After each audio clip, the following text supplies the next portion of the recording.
Welcome everyone to this week's episode of In the Know with Kat Bobineau. Today, my extra special guest is Kevin Nichols. Welcome to the show. Thank you. And Kevin Nichols is known as the social engineer. So why don't we explain what is a social engineer? Well, the social engineer comes from a quote by one of my favorite lawyers. His name was Charles Hamilton Houston. He used to litigate cases before Brown versus Board of Education. And he said that a lawyer is either a social engineer or a parasite on society. So, although it doesn't really mean that we're all lawyers, but we all are either part of the problem or part of the solution. So, my goal is to rally people around certain causes and make a difference. Okay, so we've already stepped into that. Let's keep going. What are some of the causes that you are a part of and that you're working on? I tend to gravitate to about four different areas of things that are very important to me. One is the lack of diversity in the tech industry as being one of them. Another one is the lack of basically, or the disparities in health for African Americans. I have a wellness group that try to get people outdoors and get some exercise as well as eat healthily, things of that nature. So health is a very important thing to me.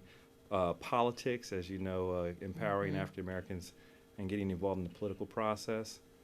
And then the last thing is relationships. So if you notice on my social media and other places where I have a presence, I focus on something that's inspirational. I also focus on something that's a little funny, that's more of a, it's more akin to my personality, but then I was about to say, some of the ones I see, they be like, "This is what you don't want to do."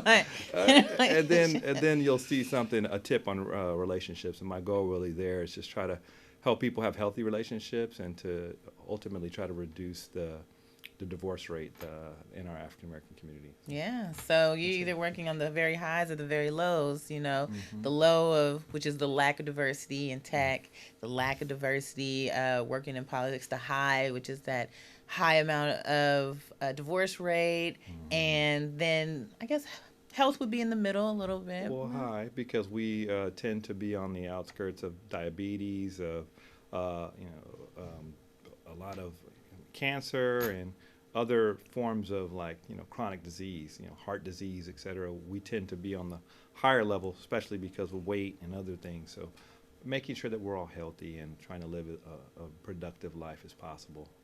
That sounds good. So being a social engineer, like what made you want to get into these four different, very, very different fields, but still being a part of it? Like what made you want to jump into this type of stuff?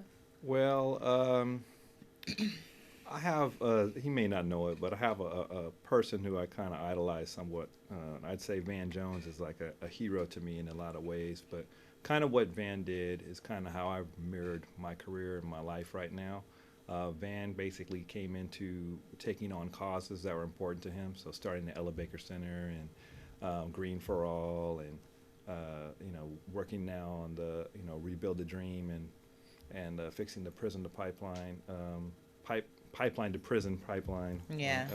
He's working on that initiative. So he creates organizations and movements and then goes to something else.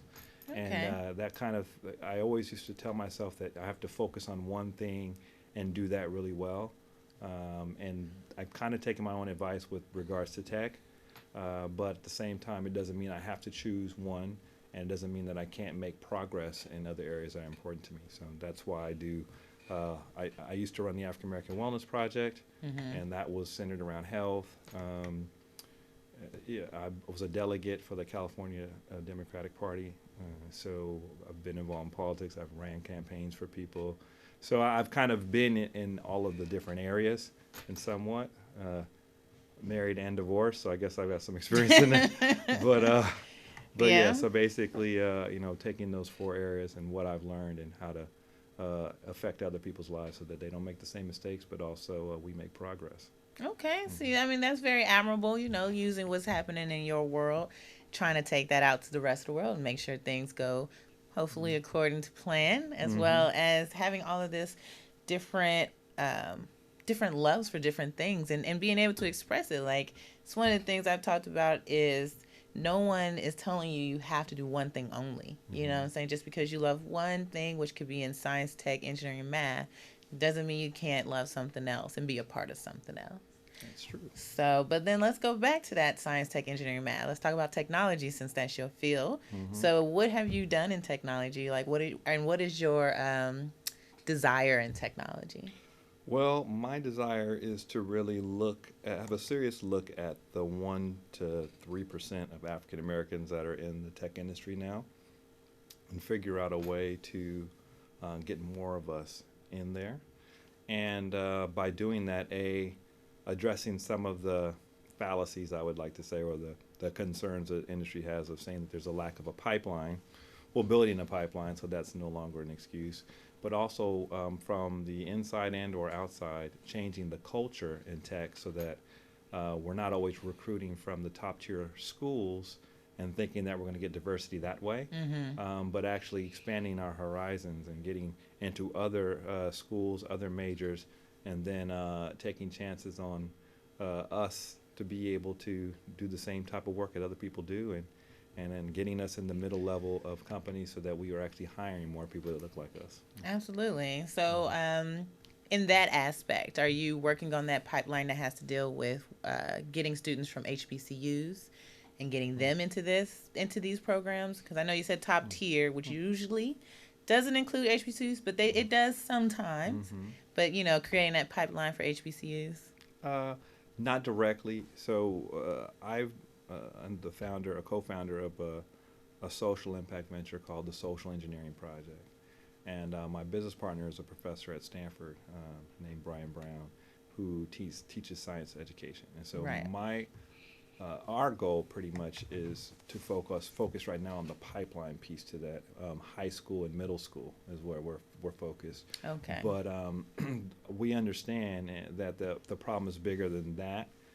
There's actually there's 4 areas that we'd like to have impact, but whether or not we're able to do that, I don't know. But we're focusing on one piece to make sure that we do that well. That's the pipeline. Then we have the second component is fixing that gap you're talking about as far as schools go. So there are organizations like UNCF that has a STEM focus. Chad Womack heads that. And they're getting black colleges outside of the Ivy League of the black colleges, the Morehouse, Mm-hmm. Spelman, and Howards, but going outside of that and getting more black students into connecting with tech companies. So they're doing a really good job with that.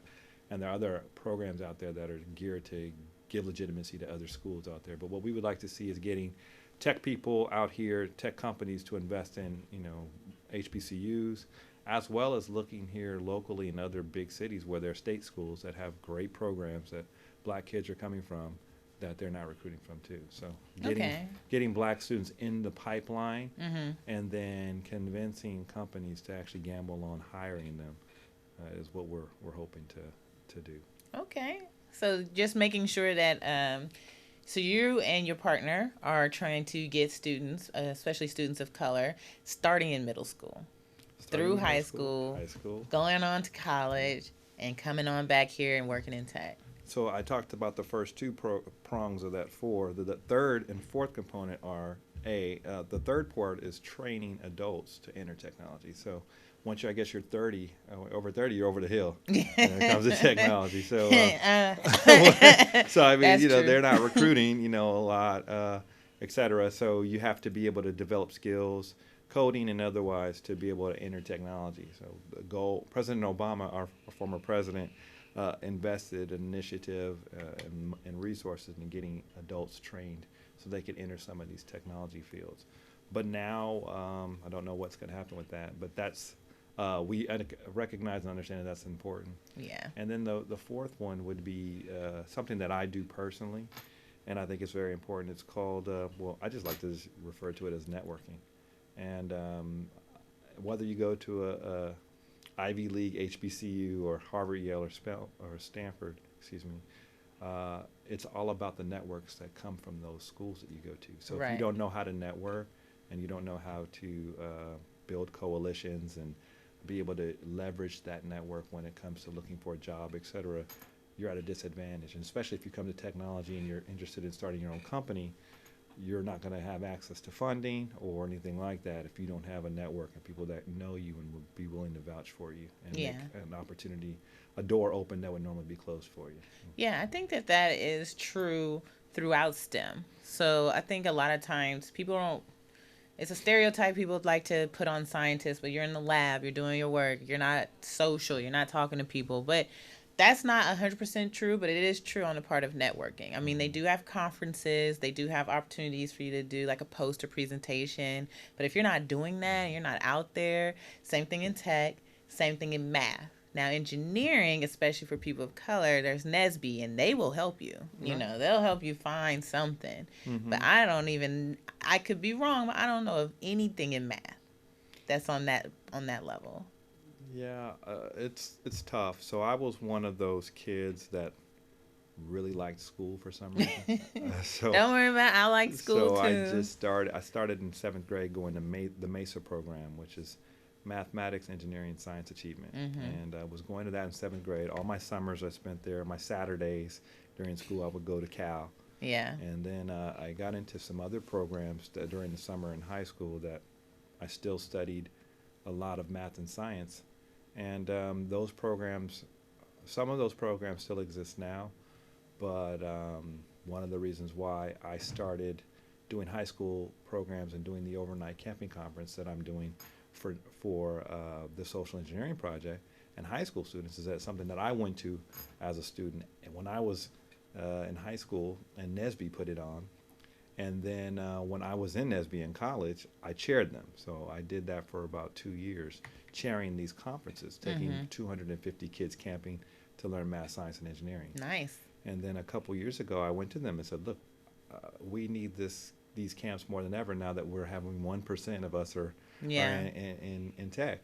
And they said that they no longer have the numbers of students in the chapters as they did back when I was in school, and they don't have the resources. So I said, well, they still need to happen. Yeah. So I'm going to make them happen. So Right. what I'm doing is fundraising and organizing and plan to do those camps again and do them annually. That's good. Yeah, that's real good. I know Mesa's still around. It may not be as big as it used to be, but I know Mesa still exists. I've heard that I think it's like in Central California or something like that. I don't know if there's a local campus that used to be at Cal. I don't think it's there. I don't think it's at Sac State. I don't really There's know. a Mesa at Cal State East Bay, Oh, really? and Okay. there's Maybe. I know there's Mesa in San Francisco somewhere, but it's in the Bay because last year I was the host for their games, so the Oh. Mesa Games, and they had it at UC Davis. Mm-hmm. And I know, so I know for a fact it was one from Cal State East Bay because that's where I go. But I know there was quite a bit in I the remember Bay those. Area. I used to go to those all the time. Yeah, it was cool. Like seeing some of the projects they did. Egg And- drop. Yeah. That was my thing. Yeah, they had that. They Yeah. had paper airplanes, but like for real super duper paper airplanes. They Okay. digestive tracks they had to build. I mean, it was cool. And then they do testing, right? Like you put the best in math, and they do a math test, and then whoever won that one, got the best on the score. So they still have it. It's still out here. I just don't think it's as big as it used to be. Well, we need to make people aware of these programs still and allow them to have that as an option. And my focus right now, especially for young people, is that there's a lot of emphasis on coding, and and that prepares students to get an interest in that. And eventually, will have a job, an entry level job possibly in the future, but Yeah. without getting them motivated, inspired to go into math, science, and chemistry and physics. If you can't get past math 1A, physics 1A, or chemistry 1A, you're going to be at a really big disadvantage when it comes to going into a technical major and/or just even graduating into a different, to go on to grad school. So I would really encourage people to focus on that math and chemistry and physics, and I everything agree. else will fall into place for them. They can become doctors, lawyers, accountants, whatever. But Yeah. without getting comfortable and not being afraid of math and science, it's going to be a tough road. Yeah, I understand that because I don't know the number, but in the Bay Area, we have so many nonprofits that Mm-hmm. are supposedly STEM, but they're mostly coding. Mm-hmm. They're mostly computers. And so I don't see, again, I could be wrong, I don't see a lot of these nonprofits that are geared towards children that's teaching math. For sure, math for whatever reason is always on the lowest on the totem pole. But science too, Mm-hmm. I don't see that. I know that they're putting engineering in Common Core Mm-hmm. for in teaching, so I think engineering is starting to make a rise now. But like you said, it's coding.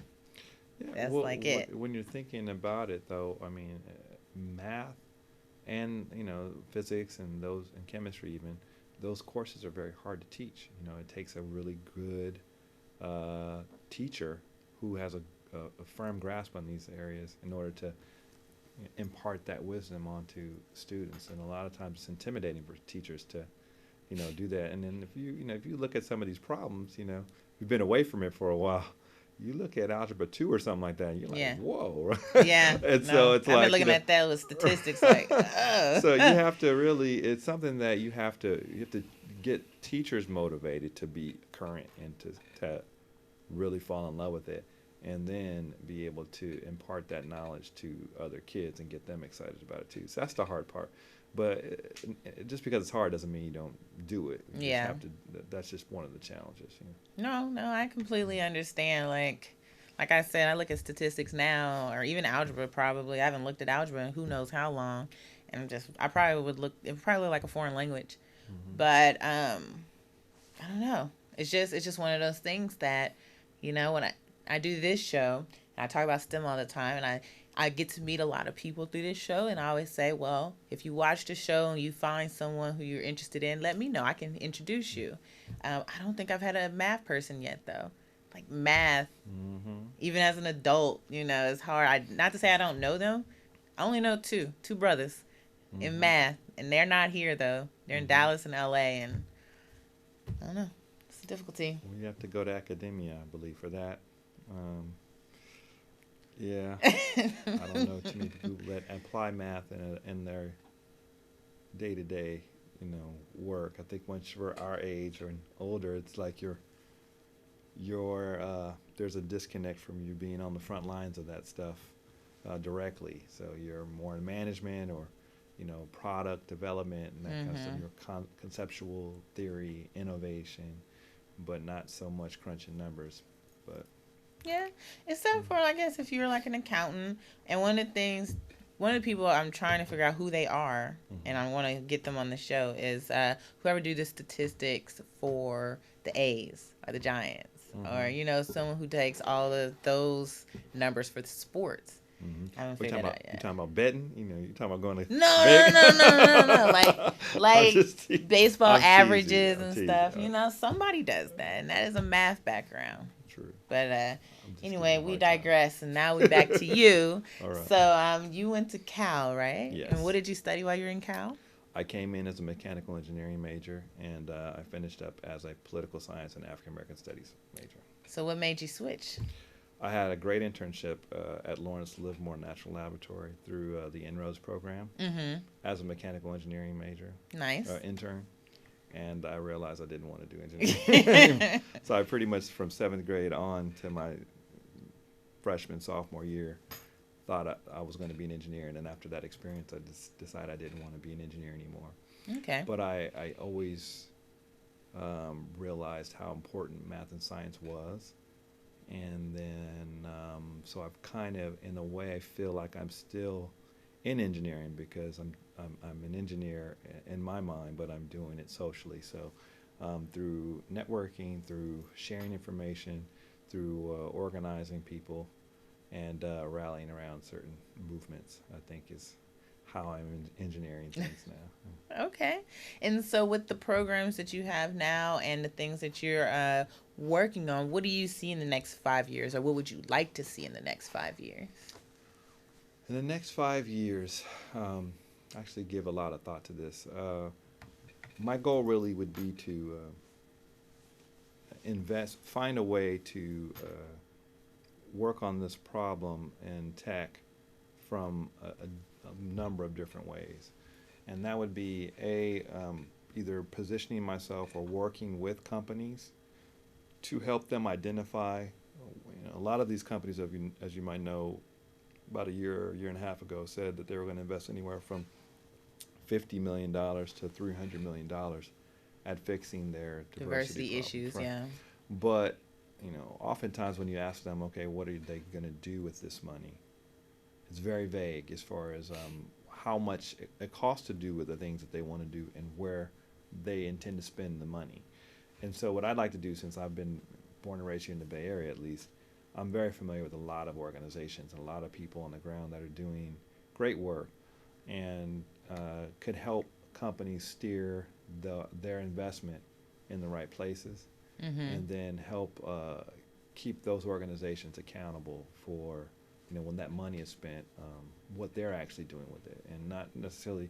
Sometimes you have to invest in your people, and you need to bring the salaries up so that people will stay and do what they're supposed to do. But you also want to raise all this money and then just pay people to get rich, Yeah. whereas the actual programs itself are not up to the standard or the par that they should be, with the amount of investment that's happening. So if you're going to be able to affect kids and get them interested in this, you should be able to develop programs that will keep them engaged and then track that so that they can see where their money's going. So that I'd like to get into something like that in the next Okay. 5 years. So I want to ask you this, and I mean, I have my own opinions about some people in these fields, but not everyone.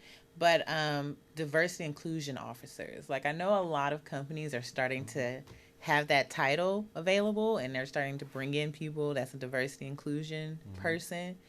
But I mean, well, I'm not gonna say what I say. What do you think about that? Like, do you see that working, or do you know people who are doing that and they're actually doing programs? I know a ton of people that have that title, and there are different ways of getting to that title. So some people have worked in companies for a period of time, and it's just from a natural progression.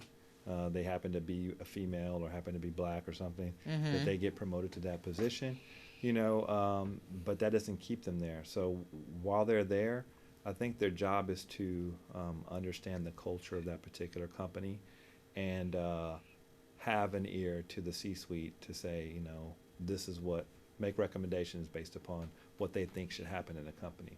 Mm-hmm. Where the problem lies, and this is, I've done some research on this and talked to some people that I know in this position.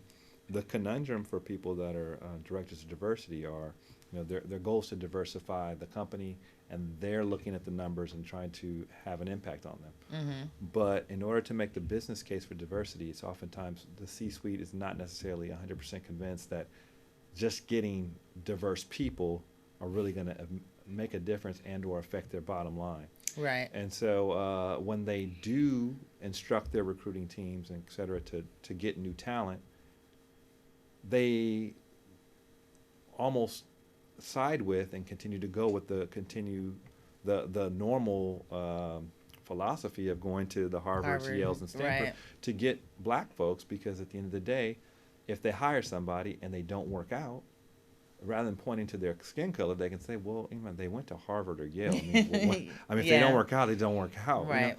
But if they went to Jackson State or Tuskegee, what I'm saying? Well, like, we're never getting anybody from Jackson State Yeah. or Tuskegee again. So it's almost like they're in a awkward and a bad position to begin with, because if they advocate and try to go outside the norm and get us there, if we don't perform or meet the same standards as everybody else does, that's it for whoever Yeah, it comes comes after after. them, right? And Right. it's not fair, but that's the way that it is.